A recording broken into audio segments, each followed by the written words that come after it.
Hi welcome to our channel. ఈరోజైతే 3 కేజీల టమాటా నిల్వ పచ్చడి తయారీ విధానం చూద్దామండి. 3 కేజీల టమాటాలు నీట్గా క్లీన్ చేసుకొని అంటే కడిగి తుడుచుకొని ఫ్యాన్ గాలి కింద అరగంట సేపు ఆరబెట్టుకొని ఇలా ముక్కలు కట్ చేసుకోవాలి. మనము ఏ డబ్బాలో అయితే పచ్చడి పట్టాలనుకుంటున్నామో ఆ డబ్బాలోనే టమాటా ముక్కల్ని కట్ చేసి వేసుకోవాలి. ఒక్కొక్కరు వచ్చేసరికి టమాటా ముక్కల్ని 6 ముక్కలు కట్ చేస్తారు, ఒక్కొక్కరు 4 ముక్కలు కట్ చేస్తారండి. నేను త్వరగా ఎండాలని చెప్పేసి 6 ముక్కలు కట్ చేస్తున్నాను.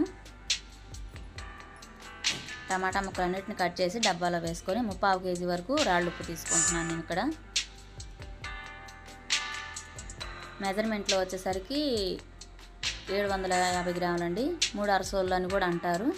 1 టీ స్పూను పసుపు వేసుకొని ఉప్పు పసుపు వేసుకొని టమాటా ముక్కల్లో కలిసే విధంగా కలుపుకుందాం. చూడండి, ఇది సంవత్సరం అంతా నిల్వ ఉండిద్ది ఈ పచ్చడి అనేది. మనకి మొత్తం ఇలా గరిటె పెట్టైనా సరే కలిసే విధంగా కలుపుకుందాం. ఇలా కలుపుకొని మూత పెట్టేసి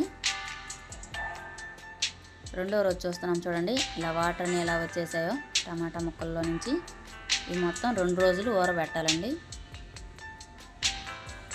చూడండి, 2 రోజులు ఊరబెట్టేసి 3వ రోజు ఈ టమాటా ముక్కల్ని చక్కగా వాటర్ ఏమీ లేకుండా గట్టిగా వీలైనంత గట్టిగా పిండేసుకోవాలి.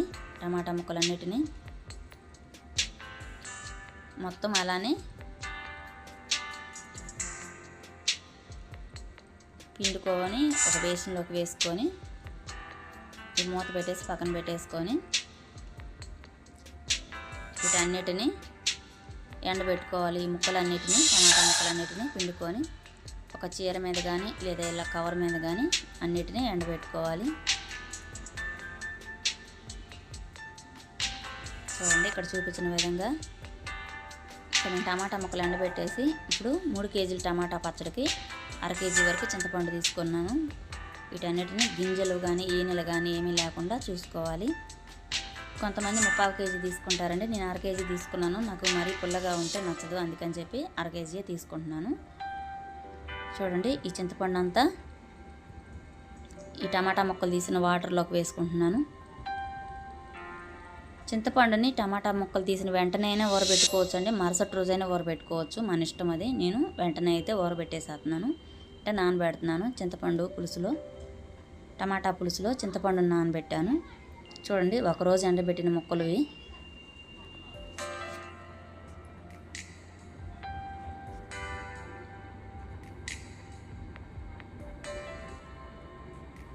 మళ్ళీ 2వ రోజు కూడా ఎండబెట్టేసాను. చూడండి, 2వ రోజుకి ఇప్పుడు కాసే ఎండలకి 2 రోజులకే పూర్తిగా ఎండిపోయాయి. ఈ టమాటా ముక్కలు చూడండి పూర్తిగా ఎండిపోయాయి. ఇలా ఏళ్ళతో స్ప్రెడ్ చేస్తే నీరు అనేది రాకుండా ఉంటే మనకు పొడి పొడిగా ఉంటే సరిపోతుంది టమాటా ముక్కలు. ఇప్పుడు మెంతులు తీసుకుంటున్నానండి. ఒక గుప్పెడు మెంతులు తీసుకొని ఫ్రై చేసుకుంటున్నాను. ఇవి కాస్త ఫ్రై అయిన తర్వాత ఒక 2 గుప్పిళ్ళ వరకు ఆవాలు తీసుకున్నాను. ఆవాలు కూడా తీసుకొని ఫ్రై చేసుకుంటున్నాను. వీటిని దోరగా ఫ్రై చేసుకొని మిక్సీ జార్లోకి వేసుకొని మిక్సీ పట్టుకుంటున్నాను పొడి. ఈ పొడి కూడా ఒక కవర్లోకి వేసుకొని ఇప్పుడు వీటన్నిటిని ఒక సంచిలో పెట్టుకొని మనం గ్రైండ్కి ఇచ్చి పంపాలా. 3 కేజీల టమాటా పచ్చడికి 1/4 కేజీ వెల్లుల్లి తీసుకున్నాను, పొట్టు లేకుండా. కారం కూడా వచ్చేసరికి ఇక్కడ 3/4 కేజీ కారం, అంటే 3 అరసోళ్ళు. వెయిట్లో వచ్చేసరికి 750 గ్రాములు కానీ 800 గ్రాములు కానీ కారం వేసుకోవచ్చు. వీటన్నిటిని చూడండి, చింతపండు గుజ్జు, టమాటా ముక్కలు, వెల్లుల్లి, మెంతి పొడి ఆవపొడి 2 కలిపి మిక్సీ పట్టాం కదా. టమాటా ముక్కలు మొత్తం కలిపి ఒక క్యారీ బ్యాగ్లో పెట్టేసి నేను గ్రైండర్కి పంపిస్తున్నాను. వీటన్నిటిని చూసారా, టమాటా పచ్చడి మనకు ఎలా వచ్చిందో. నా వీడియో నచ్చితే లైక్, షేర్ అండ్ సబ్స్క్రైబ్.